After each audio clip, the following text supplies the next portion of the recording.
guys! Ayan si ate kausap ko. Dito na ako mag-intro, hindi pa pala ako nag-intro. So today is December 3. Kahapon hindi ako nakapag-vlog, pero meron naman ako may post mamaya. So this is our 4th vlogmas. Ayan, itatawid natin to kahit wala namang masyadong ganap. Wala namang masyadong preparation. Ngayon, ito lang kami sa Yoko. Dati ano nga ito?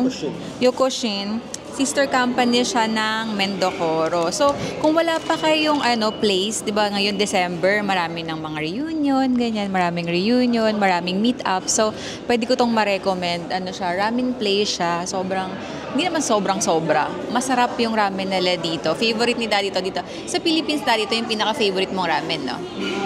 Ito yung pinaka-favorite ni Daddy ramen dito sa Pilipinas. Ako din, next to Ichiran ko to eh. So, syempre yung Ichiran sa Japan yun. So, dito, ito rin, ramen na isa sa pinaka-gusto ko. So, yun lang. Tara, samahan nyo kaming kumain. Kasama ko pala si ate dito. Kasama namin si ate. Ay, nakatrack. Wait lang.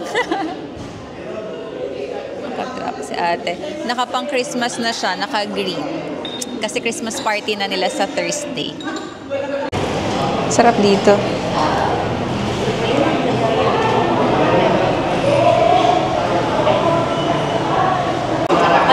Ito yung menu nila. Yung favorite ni Dading ramen. Kasi, buti lang may malapit lang din dito sa place namin. Sister company sila ng Mendocoro. So, same lang din sila ng menu. Yung lang kasi nila, yung get market lang nila kasi ay more on family and big groups. Kaya may mga chairs. Unlike pag yung sa BGC na Mendocoro, kasi di ba parang bar lang. So, more on mabilisang kain. Hi, Daddy. May mga merch din sila dito. Ayan. Mahal? Oo nga. Iinggitan. Ito pa sa ate. Ano ba yun? Lagi na lang ako may sabit. Si ate Christmas na naka-green. Galing siyang acupuncture dito sa Panay. Malapit lang kaya na-visit niya kami. Kaya si Daddy nag-aya ng ramen. Supposed to be diet eh. Pero gusto lang talaga itong mag-ramen. So, ito yung interior ng restaurant nila. Ang ganda. Diba? Pwedeng-pwede kayo dito. Maraming chairs. Yan. Si ate ulit. And, of course, si Daddy.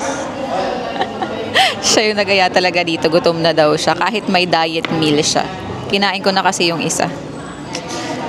Yung order, our favorite tantan men. Hati lang kami ni ate. Yes, ang dami. And then, gyoza. Ang laki ng gyoza. Sarap to. And ayun kay Daddy. Happy na yan. Buo na ang kanyang linggo. Parang once a week gusto ni Daddy ng ramen eh. Si ate, first time ni ate. At iingitin niya ang kanyang asawa. Sarap. Diba? Kaya favorite ko.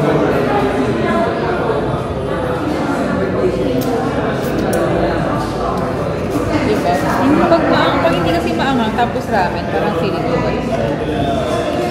Pero yung Ichiran, kahit di maangang, sarap talaga. Kain tayo na sa Taiwan. Oo, kain tayo.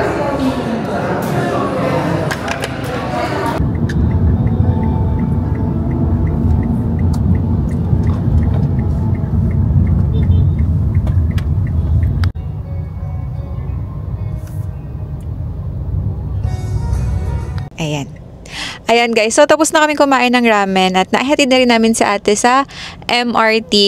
Dito kami ni Daddy ngayon sa Fisher Mall. Pupunta kami ng Uniqlo. Di ba ngayon December na? So, try namin sa Uniqlo tumingin ng pwedeng mabili for Christmas party. Wait. So, yun, na-interrupt kami dun. Sobrang hirap mag-park ngayon. Grabe, punuan dito for the first time. Ganitong oras, usually wala namang gaanong tao dito. So, yun nga, ramdam mo na December na talaga. At yung 13th month na mga tao ay nandito na. Feel mo na. Kasi grabe, ang dami na laging tao sa mall. Ito nga, nandito lang sa... Actually, labas nga lang to ng mall eh.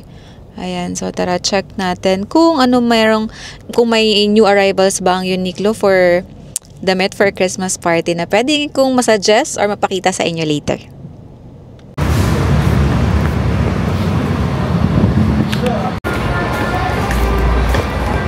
Wala naman masyadong bago, pero marami pa ring sale. Si Daddy maghahanap ng pants sa women's. Ay, gusto ko to eh. Partner dun sa, may ganito na kasi ako. Pang airport. Parang gusto ko to. Ang kulay na to. Ay! Sale! Pang workout. Pwede rin pang, pang badminton. Ay, maraming sale.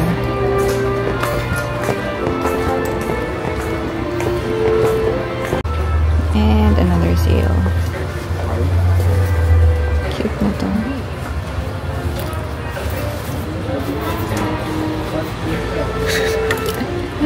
May hinahanap kasi dating pants. Akala ko, paano yung funnel yung hinahanap mo? Funnel pa yan, funnel. Pants pala. Ito sale din. Mga pants. And this.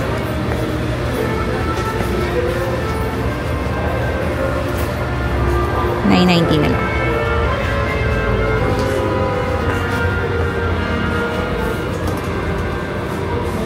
Wala to pang airport. Yung pang Christmas party yung hinahanap, pero pang airport yung nakikita. Marami rin pang winter.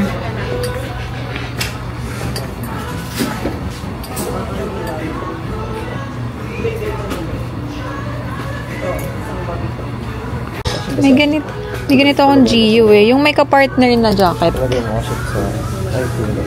Yeah, kasya yan. Pero maiksi siya, Dad. Kasi ito super sakto lang sa akin. Ay, sale din pala to. Yan, ang daming sale guys dito sa Uniqlo, ha? Yes! Ito rin, no? Grand sale. Mal? Yun lang, pag nadumihan. Ayo, sa mga magpupunta ng winter, sale ang kanilang heat tech. For kids, bags are also sale.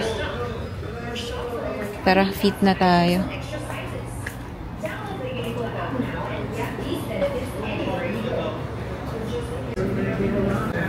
Ito yung new arrival for kids.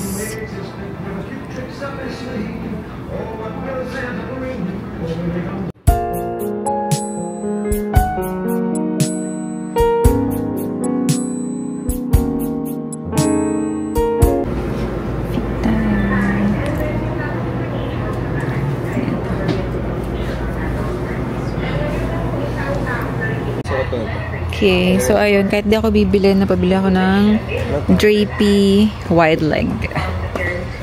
Dito na lang katantayin, Dad.